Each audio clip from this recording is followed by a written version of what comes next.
So, Jain Buddy sir, once again welcome back to one and only Differential Canadians. भैया today we are going to discuss an another important article. काफ़ी importance है इस article की आपके SSB interview के perspective से and काफ़ी interesting article देखने को मिलेगा. You will learn a lot of things. ठीक है. So basically we are going to discuss कि भैया हम इंडिया का रिलेशन समझने वाले हैं विद द टू कंट्रीज. ठीक है. आपको देखने को मिलेगा पहले तुर्की, दूसरे देखने को मिलेगा अजरबैजान. ठीक है. या आपको एज अ लेक्चर में भी देखने को मिल सकता है कि what is the current relationship between the like India तुर्की रिलेशन, इंडिया अजरबैजान रिलेशन. जैसे कि हमें पता ही कि आर्मीनिया हमारी फ्रेंडली कंट्री है. आर्मीनिया को हमने आकाश मिसाइल डिफेंस सिस्टम जो एयर डिफेंस सिस्टम देखने को मिलेगा वो भी हमने उसको सेटअप कर रखा है. ठीक है. मतलब सोल्ड कर रखा है, एक्सपोर्ट करते हैं उसको. अभी से प्री रिपोर्ट भी आ रखी थी, उसमें भी सारी चीज़ें मेंशन थी, तो कहीं न कहीं इसकी इंपॉर्टेंस बहुत बहुत बहुत हो जाती है. ठीक है. अलॉन्ग विद दिस क्योंकि अभी इंडिया और ये पाकिस्तान का पूरा रशल भी देखने को मिला. उसमें भी कहीं न कहीं हमने ये देखा था कि ये जो मेजरली ड्रोन्स देखने को मिली थी, जो कहीं न कहीं इंडिया के ऊपर टारगेट की गई थी, वो कहीं न कहीं आपको तुर्की बैक्ड ड्रोन्स ही देखने को मिली थी, है ना? एंड इवन यूएनएससी में आप जब भी कभी देखोगे तो तुर्की हमेशा सपोर्ट कर रहा है अपनी पाकिस्तान. तो कहीं न कहीं इस रिलेशनशिप को समझना बहुत बहुत बहुत नेसेसरी हो जाता है. ठीक है.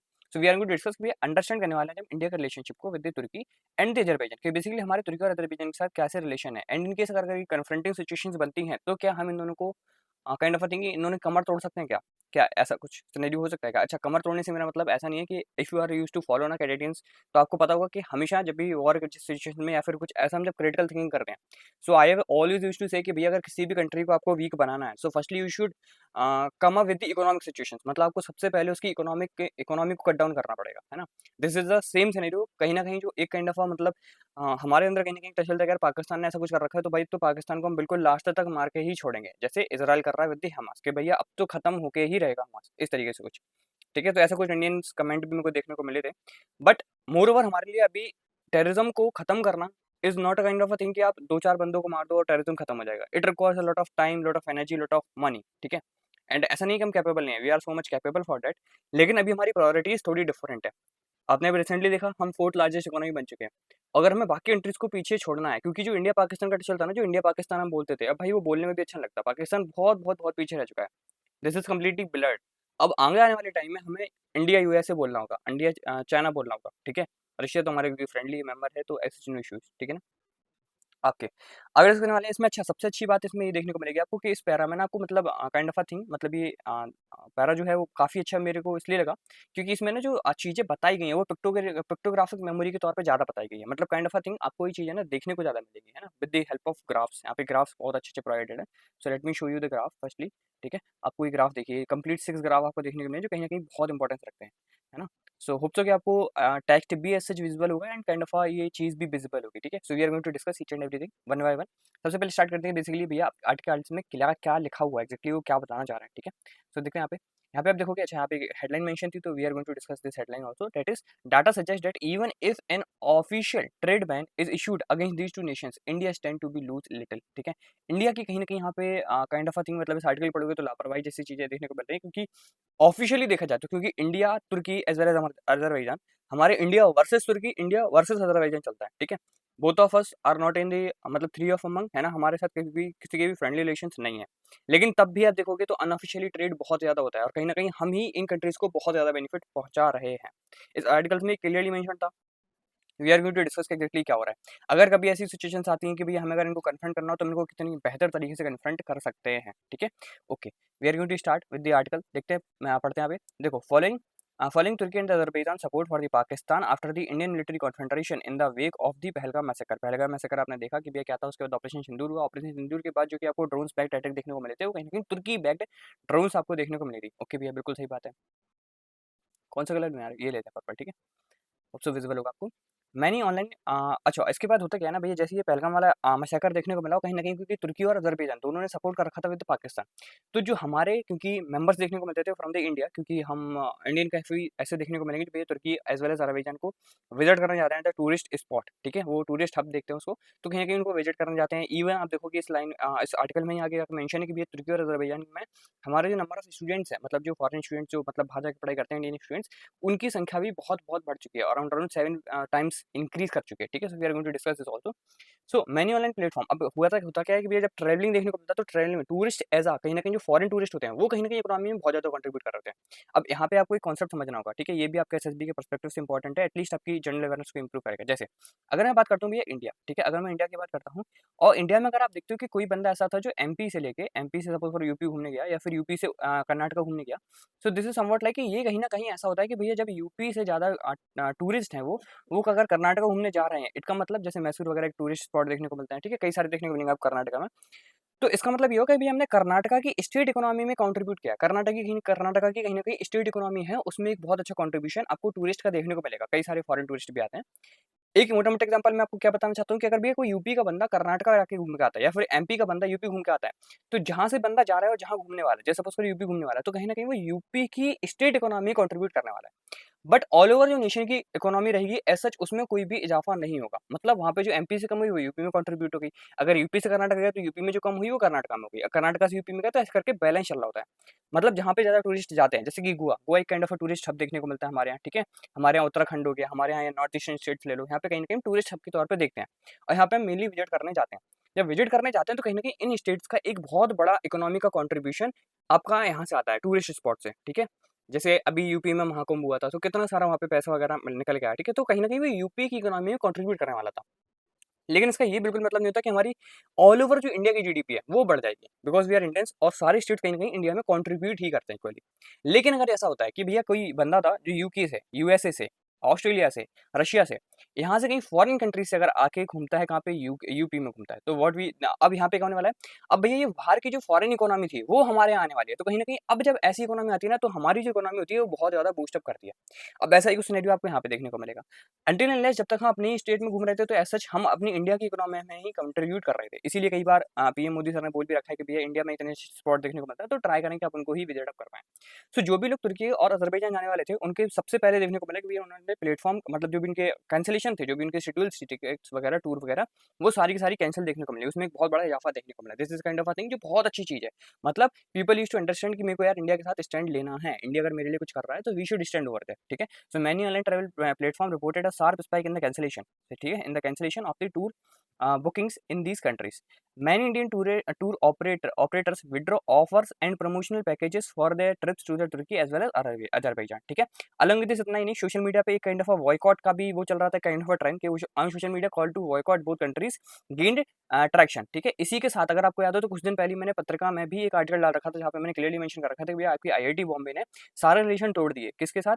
मतलब ऐसे नहीं कि सारे रिलेशन, कई लेकिन यूनिवर्सिटी के साथ रिलेशन टूट चुके हैं। लेकिन वहाँ पे अगर आप क्लियरली ऑब्जर्व करोगे तो इस आर्टिकल में मेंशन है कि सिर्फ वो आईआईटी बॉम्बे ही नहीं, आईआईटी बॉम्बे के साथ यहाँ पे आपको आईआईटी रुड़की भी देखने को मिलेगी एंड जेएनयू जो हमारी एक काइंड ऑफ बहुत फेमस यूनिवर्सिटी है। अगर आप एनडीए से अगर कभी ना कभी गए हैं, मतलब काइंड ऑफ अ थिंग कि अगर आप एनडीए एज ए कैडेट बन के जाते हैं तो आपको जो ग्रेजुएशन की डिग्री मिलती है वो यहीं की मिलती है, जेएनयू की, जवाहरलाल नेहरू यूनिवर्सिटी की। सो इन्होंने भी अपने कई सारे एमओयूज को सस्पेंड कर दिया है विद दी तुर्किश यूनिवर्सिटीज, ठीक है। आगे देखो, अब डाटा बताता है कि data shows that relationship between the Pakistan and the तुर्की has been strengthened day by day as a arm trade.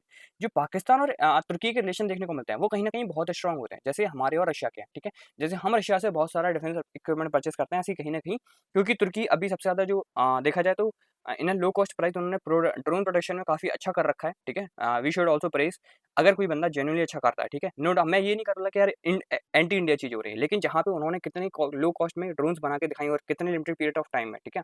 मतलब कितने हमसे तो एडवांस ही हैं वो, मतलब हमसे पहले ही उन्होंने ड्रोन्स बना ली थी। So we should also focus that area. हम वैसे कर रहे हैं यार, हमारा स्वाति सिस्टम देखने को मिलेगा आपको, स्वाति रडार भाई one of the best radars देखने को मिलेंगे, ऐसे अभी तक तुर्की के पास भी नहीं है, ठीक है। Okay, so two countries have also shown reciprocal support during the past geopolitical standoff, ठीक है। ओके भैया, अब देखो जब भी कभी यार कोई दो कंट्रीज होती है ना, जब भी कभी अगर वो डिप्लोमेटिक मतलब कभी भी अगर कोई भी मिलिट्री डील्स या फिर कभी भी इनके बीच में इकोनॉमिक कंडीशंस बहुत अच्छी होती है तो एक चीज होती है कि भैया डिप्लोमेटिक सपोर्ट, ठीक है। एक जो होता है ना डिप्लोमेटिक सपोर्ट, ठीक है, डिप सपोर्ट लिख रहा हूँ मैं इसको शॉर्ट में, जो आपको डिप्लोमेटिक सपोर्ट देखने को मिलेगा कहाँ पे भी, कहाँ पे देखने को मिलता है एट दी इंटरनेशनल फॉरम्स। जब भी आपको इंटरनेशनल फॉरम्स देखने को मिलेगी, उनकी मीटिंग्स होगी, तो हमने कहीं ना कहीं एक्सपेक्ट कर रहे होते हैं क्या जो भी मेरी फ्रेंडली कंट्री है फिर जिसके साथ मैंने डील वगैरह कर रखी है वो कहीं ना कहीं मेरे को डिप्लोमेटिक सपोर्ट प्रोवाइड करेगी। करेगी ही करेगी। जैसे अभी रिसेंटली फिलीपींस ने, आपने देखा ना, फिलीपींस ने हमसे ब्रह्मोस परचेज कर रखी थी। सो वो सिर्फ एक डील नहीं है, वो भैया ये भी है कि अगर कभी चाइना कहीं भी ना कभी काउंटर करने का ट्राई करेगा विद द फिलीपींस, तो कहीं ना कहीं इंडिया चाइना के अगेंस्ट खड़े होकर फिलीपींस को सपोर्ट करने वाला है। ये डिप्लोमेटिक रिलेशन कहीं ना कहीं हम मान के चलते हैं कि विद द डील्स ये कहीं ना कहीं बैक में चल ही रहे होते हैं, ठीक है। ओके भैया, so the two countries have shown reciprocal support during the past geographical stand of, ठीक है। दो जियोग्राफिकल स्टैंड ऑफ आपको समझने यहाँ पे इंपॉर्टेंट हो जाते हैं, दैट इज कि भैया एक तुर्की के साथ देखने को मिलेगा और दूसरा देखने को मिलेगा विद पाकिस्तान, ठीक है। पाकिस्तान वाला तो जो हमको सबको पता है कि भैया वो कश्मीर वाला इशू, उनके पास सिर्फ एक ही इशू होता है, ठीक है। So the countries have the shown reciprocal support during the geopolitical standoff. For this stand Turkey has backed Pakistan on the Kashmir issue. Turkey हमेशा आप देखोगे यूएनएससी वगैरह में और कभी भी अगर इंटरनेशनल फोरम पे अगर कोई भी मीटिंग होती है, कश्मीर इशू उठता है, तो हमेशा तुर्की तुर्की हमेशा सपोर्ट करने वाला होता है पाकिस्तान को, ठीक है। जबकि जो पाकिस्तान है वो हमेशा सपोर्ट करता है तुर्की का अगर कभी भी रिलेशन उठता है विद द सिप्रस। अब ये सिप्रस क्या है, ये क्या बला है, ये भी आप क्या समझाएंगे, बिल्कुल बिल्कुल समझाते हैं बॉस, ठीक है। अच्छा, हालांकि इस आर्टिकल में ऐसा कहीं पे भी मेंशन नहीं है कि एग्जैक्टली सिप्रस था क्या, लेकिन मैं आपको थोड़ा सा ट्राई करता हूँ, मैं आपको शॉर्ट में उसको एक्सप्लेन करता हूँ, ठीक है। सिप्रस समझते हैं। सिप्रस एक छोटा Cyprus kind of a country देखने को मिलती थी इनिशियली, ठीक है, जो कहीं ना कहीं उस पे एक काइंड ऑफ अ कॉलोनी हुआ करती थी पहले। As soon as it become independent, तो सिप्रस में आपको दो लोग देखने को मिलेंगे, एक होते हैं ग्रीस सेपरेस्ट और दूसरे देखने को मिलेंगे तुर्की सेपरेस्ट। जो तुर्की सेपरेस्ट है वो कहीं ना कहीं माइनॉरिटी में रहते हैं और भैया जो ग्रीक सेपरेस्ट है वो कहीं ना कहीं मेजोरिटी में रहते हैं। अब क्योंकि वो ग्रीस के साथ लगते हैं तो कहीं ना कहीं ग्रीस एक काइंड ऑफ मतलब एथेनिसिटी का ग्रुप आ जाता है ना। सो क्योंकि ग्रीस की वहाँ पे मेजोरिटी देखने को मिलती है, तो कहीं ना कहीं काइंड ऑफ मिलिट्री कू जैसा देखने को मिलता है, मतलब इंटरनली कू देखने को मिलता है। यहाँ पे जो तुर्की सेपरेस्ट थे, क्योंकि वो माइनॉरिटी में थे, तो उनको ऐसा लगा कि ऐसा ना हो यार कि ग्रीक ही मेरे पर कब्जा कर लें और कहीं ना कहीं मेरे राइट्स खत्म हो जाए। सो ऑन दैट इश्यूज उन्होंने तुर्की के साथ जो कुछ भी मतलब बातचीत हो, क्योंकि ऑफिशियली यही बताया जाता है कि जो कुछ भी उन्होंने फिर कंसल्ट किया विद द तुर्की, एंड तुर्की ने अपनी ऑफिशियल आर्मी भेज दी कहाँ पे भैया, northern part of the Cyprus, क्योंकि नदर्न पार्ट ऑफ सिप्रस में ही आपको मोस्टली तुर्किश देखने को मिलेंगे, तुर्किश पीपल, ठीक है। सो ऑन डेट इशू ये हमेशा से इशू चला रहा है, क्योंकि नॉर्थ सिप्रस को बड़ी बड़ी कंट्री मतलब जो बड़ी बड़ी फॉरम्स हैं वो नहीं मानती, जैसे यूएनएससी उनको नहीं मानती। हालांकि यूरोपियन यूनियन का थोड़ा बहुत उनके पास रिकॉग्निशन देखने को मिलता है, और कई सारी कंट्रीज में ऐसा नॉर्थन सिप्रस जैसा कोई भी डिवीजन नहीं है इंटरनेशनल फोरम के अगर तरीके से आप देखोगे। हमेशा एक कंट्री जो सिप्रस के नाम से ही जानी जाती है अभी भी, ठीक है। सो ये इशू ऐसा नहीं है कि अभी से चला रहा है, बहुत टाइम पहले की बात है, 1974 की अराउंड की बात है ये, ठीक है, जब से ये इशू चला ही आ रहा है। सो जब जैसे हमारा कश्मीर वाला इशू है ना, बहुत टाइम से चला रहा है, लेकिन हमेशा कश्मीर वाले इशू पे कौन स्टैंड कर लेता है, पाकिस्तान हमेशा सपोर्ट कर, सॉरी तुर्की हमेशा सपोर्ट करता है पाकिस्तान को। इसी तरीके से इस सिप्रस वाले इशू पे हमेशा पाकिस्तान सपोर्ट करता है तुर्की को, ठीक है, okay. Similarly in 2020 it was with the Turkish backing that the Azerbaijan captured much of the Armenia's populated enclave from the Armenia, ठीक है। आर्मेनिया और अजरबैजान का इशू, देखो दो इशू आपको समझने पड़ेंगे, तीन इशू बेसिकली। इंडिया और पाकिस्तान का इशू है रिलेटेड टू कश्मीर, ठीक है। आपको जो तुर्की का इशू देखने को मिलेगा वो है सिप्रस से रिलेटेड, और जो अजरबैजान का इशू है वो है आर्मेनिया से रिलेटेड, ठीक है। अब हम सपोर्ट करते हैं आर्मेनिया को, हम सपोर्ट करते हैं सिप्रस को, और हम सपोर्ट करते हैं अपने कश्मीर हमारे खुद के आने के लिए। इसीलिए जो बैक कंट्रीज हैं वो कहीं ना कहीं हमारे अगेंस्ट हो गई है। गट एन आइडिया ना, ओके भैया, ओके। चलो, तो Azerbaijan regained till full control of the 2023 वो हमको देखने को मिला था, ठीक है। This is a kind of a very famous news at that period of time. So तुर्की denied any direct involvement in that years operation, तो तुर्की भैया ने बिल्कुल मतलब मना कर दिया था कि मेरा सच की डायरेक्ट इन्वॉल्वमेंट था ही नहीं, लेकिन उनका था, ठीक है। अब बात करेंगे ग्राफ से रिलेटेड, ठीक है। तो देखेंगे data from the Stockholm International Peace Research Institute. अगर अभी तक अगर आपने इस ऑर्गेनाइजेशन का या फिर बोल सकते हैं इस अगर आउटलेट का नाम नहीं सुन रखा है तो यू शुड मेंशन दिस, ठीक है। ये बहुत मतलब काइंड ऑफ अच्छी रिपोर्ट्स पब्लिश करते हैं, शिप्री इनको शॉर्ट में बोलते हैं, ठीक है। फुल फॉर्म भी आपको बताना चाहिए, that is Stockholm International Peace Research Institute, ठीक है। ये बहुत सारी रिपोर्ट्स पब्लिश करते हैं रिलेटेड टू सारी जो मोस्टली मतलब रिपोर्ट्स होती हैं वो रिलेटेड टू डिफेंस ही देखने को मिलती है, ठीक है। सो अगर इसको आप देखोगे तो कहीं ना कहीं जो तुर्की है, तुर्की ने has been exporting arm to the Pakistan since 1990, ठीक है। तो तुर्की आपको देखने को मिलेगा ना, वो कहीं ना कहीं जो अपना डिफेंस इक्विपमेंट है वो परचेज करता है टू द पाकिस्तान, और ये आज से नहीं चला रहा है, ये 1990 से चला रहा है। अब भैया देखते हैं कि भैया एक्जैक्टली क्या क्या आपको सेल करते हैं, ठीक है। सो आपको चार्ट वन ये बहुत अच्छे से दिखाने वाला है। चार्ट वन को अगर आप क्लियरली ऑब्जर्व करोगे तो यहाँ पे मेंशन है कि भैया द चार्ट शोस तुर्की arms export to the Pakistan between the 1995 to the 2023 तक, 2023 तक इन्होंने क्या क्या परचेज कर रखा है। सबसे पहले देखोगे सबसे ज्यादा देखने को मिलेगा, दैट इज आर्टिलरी की टोटल 72 यूनिट्स उन्होंने सेल कर रखी है। इसी के साथ उन्होंने एयरक्राफ्ट, आर्मर्ड व्हीकल्स में वो मैकेनाइज्ड इन्फेंट्री जो हम पढ़ते हैं ना अपने इंडिया के तौर पे, वही सारे देखने को मिलते हैं, ठीक है। अलग विद सेंसर्स हो गया, शिप्स हो गया। अच्छा, हालांकि शिप्स सबसे कम देखने को मिलेंगे, ठीक है। बाकी सबसे ज्यादा देखने को मिलेगा आर्टिलरी, ठीक है। अब ऐसा ही कुछ यहाँ पे इसमें मतलब नीचे मेंशन है, तो we will also going to discuss this also, ठीक है। यहाँ पे आप देख सकते हो, सोस Turkey arms export to the Pakistan 1995 to 2023 by categorizing category as well as volume. A significant share of that rate comprised artillery defined as the naval fixed self propelled guns howitzers, ठीक है। howitzers क्या होते हैं, mechanised infantry आपने देख रखी है ना, जिसमें हम आर्टिलरी की बात करते हैं। बेसिकली मैकेनाइज्ड इन्फेंट्री आर्टिलरी की जब बात करते हैं तो उसी का एक specific kind of a unit, मतलब आर्टिलरीज क्या होती है, मूवेबल नहीं होती थी ज़्यादा, लेकिन हॉवर्ट्जर्स काफी ज्यादा मूवेबल होते हैं, ठीक है, इस तरीके से। And multiple rocket launchers, Pakistan also received armoured vehicles from the तुर्की including tanks and the armoured cars as well as personal carriers, ठीक है, पर्सनल कैरियर्स जो कभी ना कभी जैसे आपका कोई मिलिट्री का बड़ा जर्नल है तो उसके लिए होते हैं, ठीक है, to protect them. Okay, okay भैया, तो ठीक है, इतना मतलब तुर्की ने इतना कुछ आपको पाकिस्तान को दे रखा है। अब लेकिन क्योंकि हमारा फ्रेंडली कंट्री तो अर्मीनिया देखने को मिलेगा, तो अजरबैजान को कंट्रोल करने के लिए हमने भी तो अर्मीनिया कुछ ना कुछ सेल कर रखा है ना। सो अब हम वो डिस्कस करते हैं। So India supplied weapons to the Armenia, हमने भी कहीं ना कहीं अर्मीनिया को बहुत अच्छे रिलेशन हमारी अर्मीनिया के साथ, और अर्मीनिया को हमने बहुत सारे डिफेंस इक्विपमेंट सेल अप कर रखे हैं, ठीक है। जिसमें आगे बात करें तो most of these exports comprises surface to air missile defence system and a few multiple rocket launchers, ठीक है। तो यहाँ पे कहीं ना कहीं हमने जो है surface to air missile systems को भी surface to air missile systems को भी कहीं ना कहीं बेच रखा है, अलग with this multiple rocket launchers भी देखने को मिलेंगे। मैं आपको ग्राफ समझाता हूँ सो दैट कि आपके पास एक बेटर क्लैरिफिकेशन हो। तो यहाँ पे बात करते हैं, आप इस ग्राफ में क्लियरली ऑब्जर्व कर सकते हैं कि भैया इस ग्राफ में एक चीजें मेंशन है, डेट इज कि हमने जो है चार्ट 2 को अगर आप क्लियरली देखोगे तो यहाँ पे मेंशन है कि भाई chart 2 shows India's weapon export to the Armenia over the years, जो हमने अर्मीनिया को ओवर द ईयर्स सेल कर रखा है। तो सबसे पहले आकाश की जो आपको सैम देखने को मिलेगा, सैम क्या होता है भैया, surface to air missile system, ठीक है। ओके, ये एयर डिफेंस सिस्टम है, ठीक है, आकाश एयर डिफेंस सिस्टम है, उसका एक वेरिएंट देखने को मिलेगा आकाश 1, वो भी सेम ही है, surface to air missile defence system, ठीक है। जैसे अभी S-400 है ना, S-400 से आप सिमिलर रख सकते हो। S-400 हमारी इंडिया का फर्स्ट शील्ड ऑफ डिफेंस है, मतलब फर्स्ट लेयर ऑफ डिफेंस है, ठीक है। लेकिन वहाँ पे कहीं ना कहीं आकाश का भी भाई एक बहुत इंपॉर्टेंट रोल होता है। आकाश की जस्ट क्योंकि रेंज छोटी मिलती है, आकाश जो है वो Indian army as well as Indian air force दोनों यूज करते हैं। आकाश हमने अर्मीनिया को अभी तक सेल कर रखा है, ठीक है। Okay, along with this Pinaka, Pinaka rocket launchers देखने को मिलेंगे आपको, मल्टीपल रॉकेट लॉन्चर्स हैं, ठीक है। इसमें बैरल्स लगी होती हैं, 21 mm की देखने को मिलती है, ठीक है। अलॉन्ग विद दिस आपको स्वाति देखने को मिलेगा। स्वाति क्या है, स्वाति हमारा खुद का रडार है, indigenous made radar Swati. Swati एक बहुत अच्छा रडार है भाई, मतलब वन ऑफ द बेस्ट बोलना चाहिए मेरे को। इंडिजिनियसली जितनी चीजें बना रखी है ना, उसमें से ऐसे तेजस हो गया, INS विक्रांत हो गया, है ना, इसी तरीके से आपको ये भी देखने को मिलेगा स्वाति, ठीक है। आर्टलरी लोकेटिंग रडार है, बेसिकली ये आर्टलरी को लोकेट करता है, और काफी अच्छी इसकी वो है, मतलब काइंड ऑफ अ थिंग कि जो एक्यूरेसी वगैरह देखने को मिलती है वो काफी अच्छी है, ठीक है, कंपैरेटिवली अदर रडार्स के, जो हमारे बाकी के पुराने रडार्स हैं, ठीक है। ओके भैया, आगे बात करते हैं यार। देखो, उसके बाद in contrast SIPRI data source no official arms transaction between the India and the Azerbaijan. अब देखो, क्योंकि इंडिया और अजरबैजान के बीच में ऐसा कोई भी ऑफिशियल रिकॉर्ड है ही नहीं कि भैया, क्योंकि हमने ऑफिशियली दोनों कंट्रीज के बीच में बैन है कि हम कुछ एक दूसरे को सेल ही नहीं करते, ये ऑफिशियली है।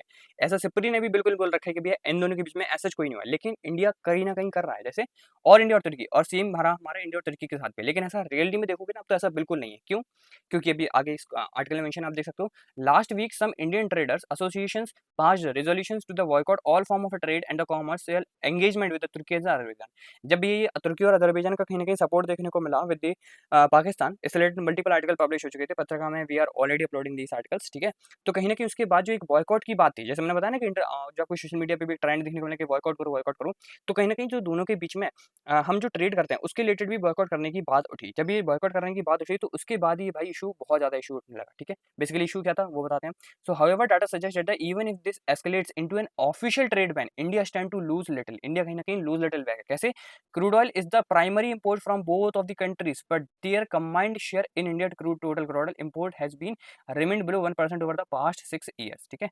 तो अभी भी भैया हम क्या करते हैं, हम दोनों कंट्रीज से क्रूड ऑयल परचेज करते हैं। क्या परचेज करते हैं भैया? क्रूड ऑयल परचेज करते हैं। हालांकि जो दोनों की संख्या है वो बहुत बहुत कम देखने को मिलेगी, ऑलमोस्ट 1% से भी कम है। लेकिन आपको ये बात समझना होगा कि भैया इंडिया के हम 1% से भी बात कर रहे हैं कम। इंडिया वर्ल्ड का लार्जेस्ट मार्केट देखने को मिलता है, हमारे लिए वो 1% भले ही बहुत कम हो, लेकिन आप देखोगे कि तुर्की और अजरबैजान के लिए वो कितना ज्यादा कंट्रीब्यूट करता है। इवन हम थर्ड लार्जेस्ट डेस्टिनेशन बन चुके हैं for the crude oil as of 2023 for the especially for these countries, ठीक है। स्पेशली अगर मैं बात करूँ तो तुर्की के लिए तो नहीं, लेकिन अजरबैजान के लिए, ठीक है। आपको ये अभी रिपोर्ट्स में दिख जाएगा, ठीक है। अभी मैं दिखाता हूँ आपको अलग अलग चार्ट।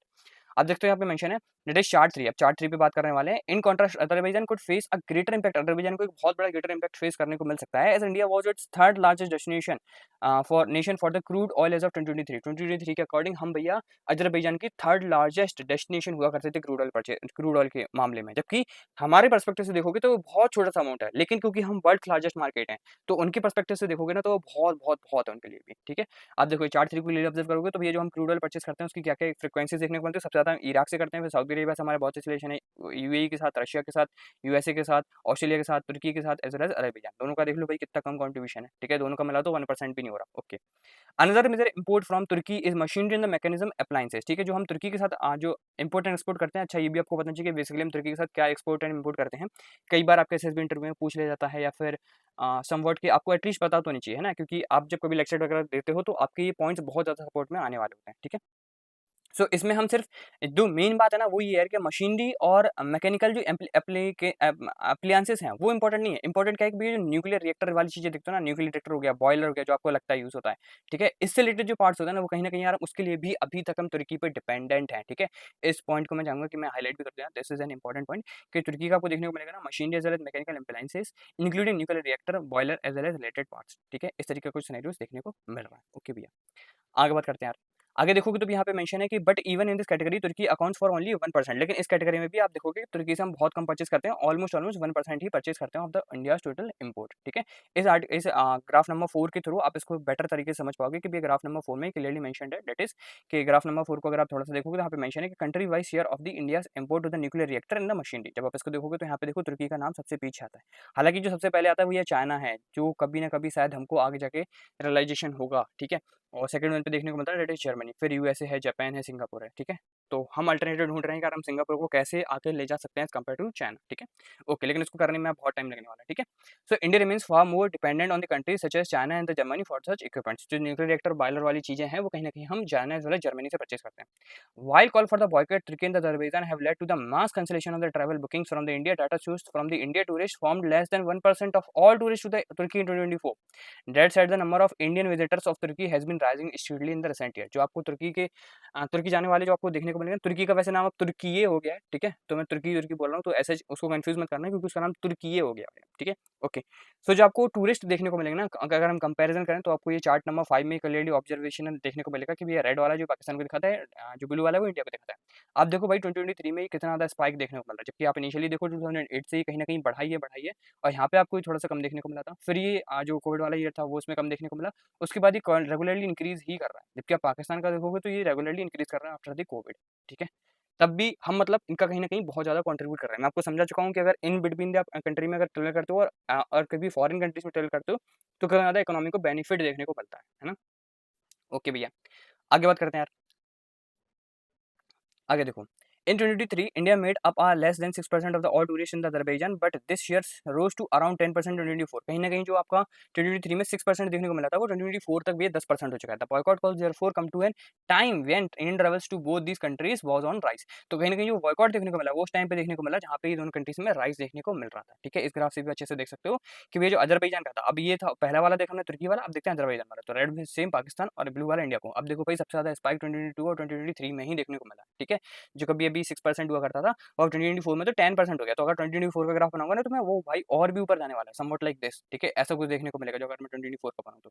ऑब्वियसली पेंटेब है तो इतनी मतलब पर्टिकुलर नहीं बनेगा। ठीक है, okay, so like getting an idea कि यार एक्जैक्टली हो क्या रहा है। ठीक है, अब ये जो आप बोल सकते हो कि भैया ये जो ग्राफ देखने को मिल रहा है इतने नीचे क्यों है, यार कोविड वाला टाइम है। ठीक है, उस वजह से कहीं ना कहीं ग्राफ नीचे देखने को मिल रहा है, अदरवाइज सच कोई ऐसा इशू नहीं है। ठीक है, ओके भैया, सो आगे की बात करें अलग विद सर, इतना ही नहीं, आपको जो देखने को मिलेगा ना हमारे जो स्टूडेंट्स हैं वो भी कहीं ना कहीं तुर्की और अजरबैजान की तरफ ज़्यादा शिफ्ट हो रहे हैं। जैसे the number of Indian students pursuing higher education in the तुर्की and Azerbaijan have also increase in the recent years. In 2007 the number of Indian students to these countries was less than 100। मतलब 2017 के बाद भाई 100 बच्चे भी नहीं हुआ करते थे। और 2024 की अगर बात करें तो ये कम से कम 7% से इंक्रीज कर रहा है। To be very precise 777 students देखने को मिलेंगे जो कि अपनी हायर एजुकेशन इन दोनों कंट्रीज में परस्यू कर रहे हैं।